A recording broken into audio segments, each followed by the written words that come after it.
Welcome to your deep dive into the future of work. Oh, yeah. We're going to take a fascinating journey through the evolution of how we work, starting with the undeniable impact of technology. We've got some really interesting research and insights here that go way beyond the headlines. Yeah, it's not just about knowing the trends. Right. It's about understanding what they really mean for you, for your career, and for the world of work as a whole. Exactly. We're going to zoom in on how things like automation are already changing the game in industries, from manufacturing to everyday services. Think back to when those self-checkout kiosks first popped up. Felt kind of futuristic, didn't it? hmm Yeah. That was just a taste of things to come.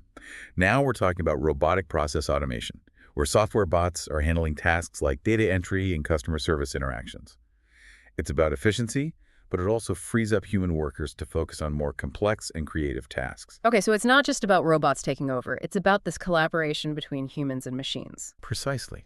And this collaboration is reshaping the very definition of the workplace. We're seeing the rise of the digital workspace, where remote work, cloud computing, and global teams are becoming the norm. So that whole work from anywhere idea is really taking hold.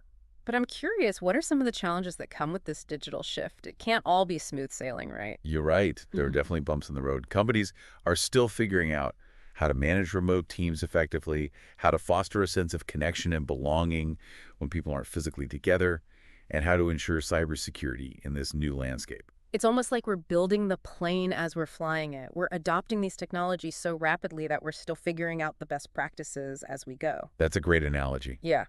And speaking of rapidly evolving technology, we can't talk about the future of work without addressing the elephant in the room, Mm, artificial intelligence. AI. It's everywhere, it's changing everything, and it's probably making some people a little nervous. So let's get specific. How is AI actually showing up in the workplace right now? We're already seeing AI being used in fields like healthcare, where it's helping doctors diagnose diseases earlier and more accurately. Imagine AI algorithms analyzing medical images to detect subtle patterns that the human eye might miss. It's like having a second set of highly trained eyes on every case. That's incredible. But I also hear a lot about AI automating jobs, and that has to be a concern for people. It's true that AI can automate certain tasks, which could lead to some job displacement. But here's where things get interesting. AI is also creating entirely new roles that we didn't even have on our radar a few years ago. So, are you saying that robots aren't necessarily coming for our jobs? They're just changing the types of jobs that are out there? Exactly. Think about it. Someone needs to design, build, and maintain these AI systems. That's where roles like data scientists, AI ethicists, and machine learning engineers come in. So, the demand for these specialized tech skills is exploding. It absolutely is. And it's not just about technical skills. What we're also seeing is a surge in the value of what we call soft skills. Things like communication, problem solving, adaptability, and emotional intelligence. So, those human skills, the ones that are harder to program into a machine, are becoming even more valuable. Precisely. Because at the end of the day, even in a world of AI and automation, it's those human skills that allow us to connect with each other, build relationships, and navigate complex situations. This makes me wonder, if technology is changing the tasks we do, is it also changing what people want from their work? Is it just about a paycheck anymore? That's a great question. Yeah. And it leads us to another major shift that's shaping the future of work, the cultural transformation of the workplace.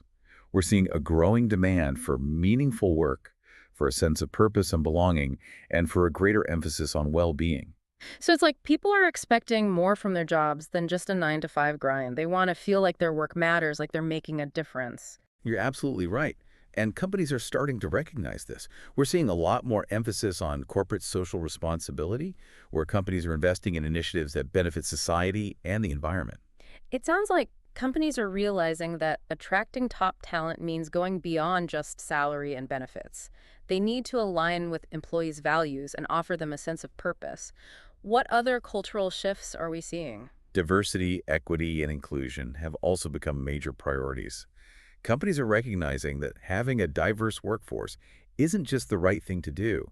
It's essential for innovation and success. It's like that saying, diversity is not just about filling quotas, it's about filling the room with different perspectives and experiences. Exactly. And it's not just about diversity in terms of race and gender, it's also about neurodiversity, age diversity, different abilities. It's about embracing all the different ways that people are unique and creating a space where everyone can thrive. So it's about creating a truly inclusive workplace where everyone feels valued and respected for who they are. This all sounds incredibly positive, but I'm curious, how are companies actually putting these ideas into practice? Are they just talking the talk or are they walking the walk? They're taking concrete steps. Okay. For example, we're seeing companies implementing blind recruitment processes to eliminate bias, creating mentorship programs for underrepresented groups, and offering diversity and inclusion training to all employees. So it's about creating a culture of belonging from the ground up. Precisely. And another key cultural shift is the focus on mental health and well-being. Companies are finally starting to understand that burned-out employees aren't productive employees. It's like that old saying, you can't pour from an empty cup. If you're not taking care of yourself, you can't give your best to your work. Exactly. And that's why we're seeing more companies offering things like flexible work arrangements, mental health benefits, mindfulness programs, and wellness incentives. It's about creating a workplace that supports employees' overall well-being. Okay, so we've talked about technology transforming the workplace, AI changing the nature of jobs, and a cultural shift towards more meaningful and inclusive work environments. This is all incredibly fascinating, but I think our listeners are probably wondering, what does this mean for me? What skills do I need to thrive in this new world of work? The first thing to remember is that learning is no longer something you do once and then you're done. It's a continuous journey, So we're all students for life now. pretty much. The pace of change is so rapid that the skills you have today might be obsolete in a few years. So you need to be constantly learning, adapting, and upskilling. Lifelong learning, got it. But what about the actual skills? What should we be focusing on? Technical skills are still important, especially in fields like data science and AI. But what's becoming even more valuable are those soft skills we were talking about earlier. Things like communication, collaboration, problem solving, and critical thinking. The uniquely human skills that set us apart from the machines. Exactly. These are the skills that make you truly future-proof, no matter what technological advancements come along. Because at the end of the day, it's those human skills that allow us to connect with each other, build relationships, and create value in the world. Okay, this is all great advice, but I'm curious, what about the way we actually do work? Is the traditional 9 to 5 office job going to be a thing of the past? Well, it's definitely evolving. Oh. We're seeing a rise in hybrid work models where people split their time between working in the office and working remotely. And then there's the gig economy, where more and more people are choosing to work as freelancers or independent contractors. So the traditional model of work is being challenged from all sides. This is getting really interesting, but I think we need to pause here and let our listeners process all of this. Agreed. We've covered a lot of ground in this first part of our deep dive, but we've only just scratched the surface of the future of work. When we come back, we'll delve into specific examples of how these trends are playing out in different industries, Right. from manufacturing to healthcare to finance. Welcome back. Before we jumped into specific skills and that big cultural shift, we were talking about how technology is changing the very fabric of work. But how does this actually look on the ground in different industries? That's where it gets really fascinating. Let's take manufacturing, for example. It's an industry that's always been on the leading edge of adopting new technology. Remember those robots on assembly lines we talked about earlier? Yeah, that's classic automation. But what's happening now? Are we talking even more robots? It's not just more robots, it's smarter robots.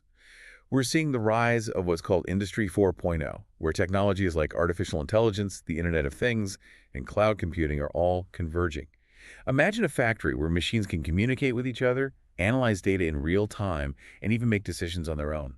Okay, that does sound pretty futuristic. What would that look like in practice? Think of a smart factory, where robots handle the repetitive, physically demanding tasks, while human workers oversee the process, solve problems, and ensure quality control. It's about humans and machines working together in a more integrated way. So it's not about replacing humans entirely, but about finding the right balance between human skills and technological capabilities. Exactly. And this shift towards Industry 4.0 is creating a demand for new skill sets. We're talking about jobs like robotics engineers, data analysts, and cybersecurity experts who can keep these complex systems running smoothly. It's like even though manufacturing jobs are changing, there are still jobs in manufacturing, they just require different skills. Absolutely. Now, let's shift gears and look at another industry that's being transformed by technology, healthcare. We already touched on how AI is being used to help doctors diagnose diseases, but that's just the tip of the iceberg. Yeah, I'm really curious to hear more about how technology is changing the patient experience. One of the biggest trends is the rise of telehealth. With video conferencing and other technologies, patients can now consult with doctors remotely without having to physically go to a clinic or hospital. It's all about convenience and accessibility. Telehealth seems like it would be a game changer for people in rural areas or those who have difficulty traveling. You're exactly right. It's breaking down geographical barriers Oh. and making healthcare more accessible to a wider range of people. So we've got AI assisting doctors and telehealth expanding access to care. What other innovations are we seeing in healthcare? We're also seeing incredible advancements in medical devices and wearable technology. Imagine a smartwatch that can track your heart rate, sleep patterns, and even blood sugar levels in real time, and then share that data with your doctor. It's like having a personal health coach right on your wrist. It seems like we're moving toward a more proactive and personalized approach to healthcare. Precisely. And all of this is being powered by advances in technology and data analytics. Now let's move on to another industry that's undergoing a major transformation: finance. Finance is a world that's always been driven by data and technology, but what's changing now? We're seeing the rise of what's called fintech financial technology, a whole ecosystem of startups and innovative companies that are using technology to disrupt traditional financial services. Fintech, I've heard that term, but I'm not sure I fully understand what it encompasses. Can you give me some concrete examples? Absolutely. Think about mobile banking apps that let you deposit checks with your smartphone, or online platforms that make investing more accessible to everyday people. These are all examples of fintech in action. So it's all about making financial services more convenient, affordable, and user-friendly. That's a big part of it. But it's also about creating new financial products and services that simply weren't possible before. For instance, there are platforms that use AI to personalize financial advice, or algorithms that can automate investment strategies. So how is AI specifically being used in finance beyond those robo-advisors I've heard about? One of the most impactful applications is in fraud detection. AI algorithms can analyze massive amounts of data to identify patterns and anomalies that might indicate fraudulent activity much faster and more accurately than humans can. So it's like having a digital detective constantly monitoring financial transactions. That's incredible. It is. AI is also being used to assess credit risk, automate loan approvals, and even personalize insurance policies. Okay, so we've got AI helping us manage our money, catch criminals, and get access to better financial products. It sounds like a pretty good deal. But what does this mean for the people who work in finance? Are they all going to be replaced by robots? It's not a simple replacement scenario. As in other industries, it's more about AI augmenting human capabilities. For example, AI can help financial analysts process and analyze vast amounts of data, freeing up their time to focus on more strategic tasks, like advising clients and making investment recommendations. So those uniquely human skills we discussed earlier, things like critical thinking and communication, are even more important in a world driven by AI and automation. Precisely.